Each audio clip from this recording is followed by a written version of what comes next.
Welcome to 22 and 23. Today's topic is masturbation.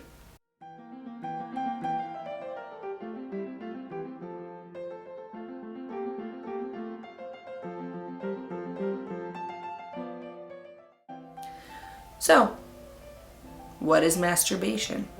Self-pleasure to generally achieve orgasm. No matter what your body type, male, female, non-binary, you can achieve sexual pleasure with self-stimulation. Usually the penis for those with male anatomy, the clitoris or the vagina with those with female anatomy. Oh yeah, it's healthy. So the question I get asked a lot is how much is too much? And there's no medical definition for how much is too much. It's really more of a personal thing.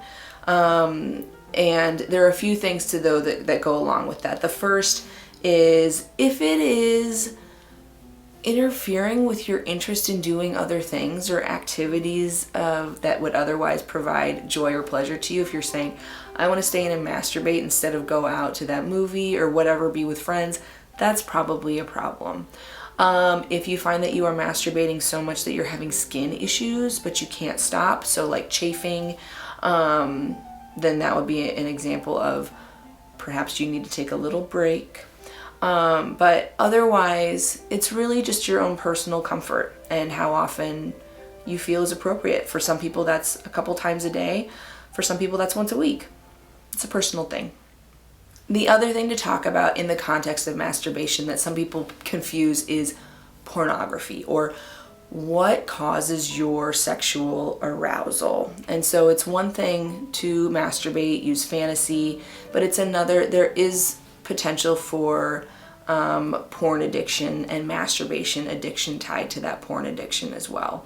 Pornography is a very unique part of self-pleasure and arousal. Being aware that a lot of pornography is not based in reality, and using it with that in mind, keeping it thinking like it's a form of entertainment, like watching a Spider-Man movie. It's a form of entertainment, and a lot of times it is not real. So also carrying those expectations to a relationship in the real world is not fair. So just keeping all of that in mind if you do choose to use porn, having a realistic understanding of what sexual activity and intimacy is wise.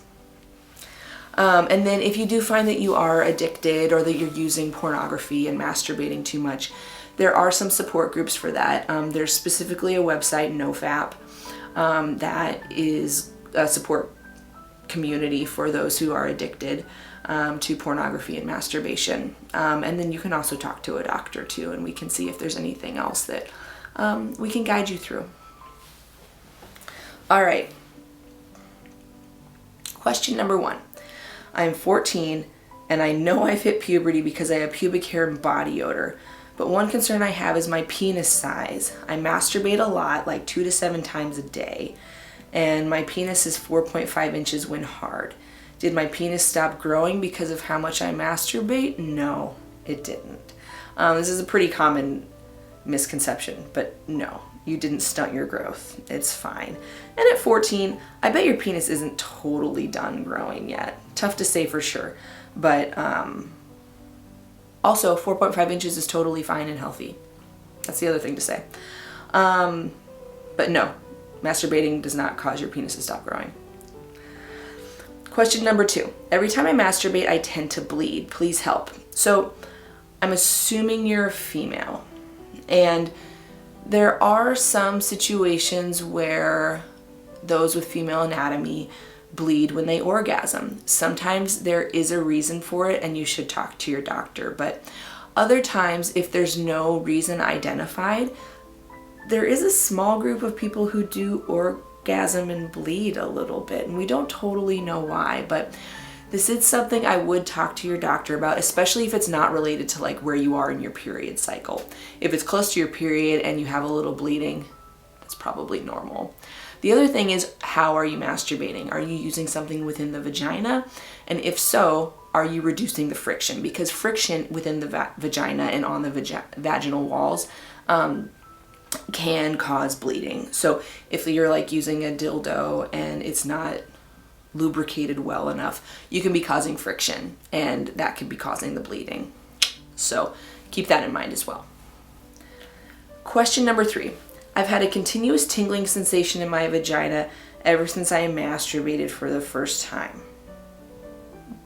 Interesting. The only thing I could think of is if you, again, inserted something into the vagina and there was too much friction, you may have caused a little irritation to the vaginal wall, and that could be why you have like a tingling sensation. Tough to say. Or if you used like a lube that you're allergic to or something like that. But interesting. I'm not entirely sure unless you use the vagina for masturbation. Yeah. Question number 4. After I masturbate, my discharge turns into a yellowish kind of discharge, but when I don't masturbate, my discharge is clear. What might be the problem? Again, someone with female anatomy, vaginal discharge. So arousal and orgasms create a different type of vaginal discharge than the typical vaginal or cervical discharge. And so that's likely what's going on. It's just, it's a little bit of a different consistency and a different source. And that's probably it. So unless it's accompanied by other things like itching, burning, bad smell, it's probably just changes in your differences between the arousal fluid and normal discharge. Question number 5. Would there be a difference to how long a guy would last comparing masturbation to actual sex? I can never last very long when I masturbate, and I'm afraid I won't last long during actual sex either. So it's probably just with masturbation, you know what feels good and you do it and you're able to orgasm very easily. The sensations in the act of sex produce some different feelings. And so no, like there's no way to say for sure based on masturbation orgasm how quickly you'll orgasm with sex. So no, don't extrapolate. Usually masturbation is tied with someone who just really understands their body and knows what feels good, and you do it. So don't panic. Question number 6. Does how often someone masturbates impact their fertility? No. Doesn't make your palms hairy or any of the other myths out there. No. Question number 7. I masturbated with my finger inside of my vagina for the first time yesterday and then again today. And it took a while for me to insert my finger even when I was aroused.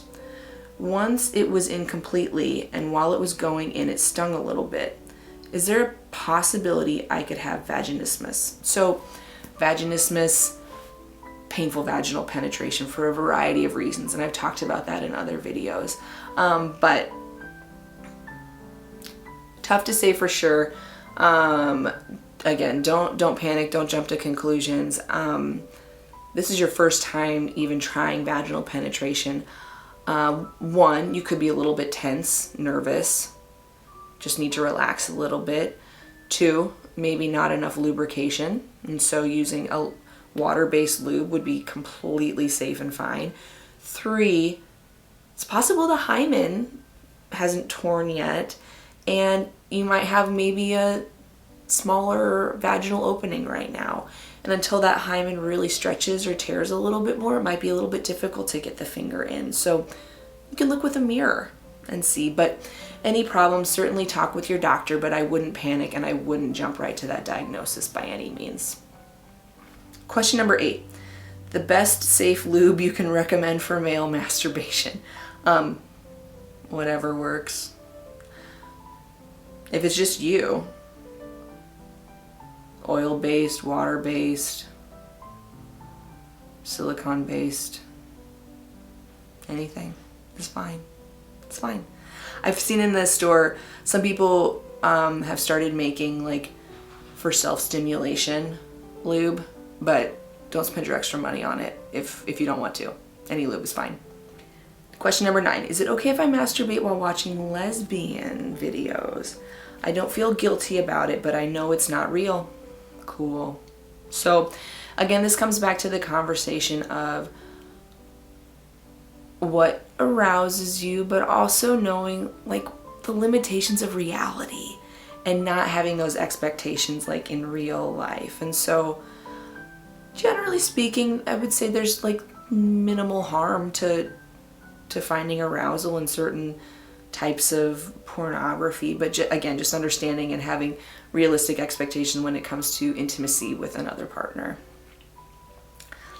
And then question 10, when I jack off, normally I edge. Is this normal and healthy? So edging would be like getting to the point of orgasm and then stopping, and then waiting for that final orgasm or ejaculation. I think the issue is more like around like blue balls, which is anytime you're aroused, that sends extra blood flow to your private area. So male, female, non-binary, whatever, that's arousal, is that blood flows to your private area. And there is something called blue balls where that's the colloquial term. It's I can't remember the medical term for it. I'll put it in the caption underneath blue balls. But so when there's extra blood flow down there, it is possible that if you don't relieve it, that can cause some extra pain and distension.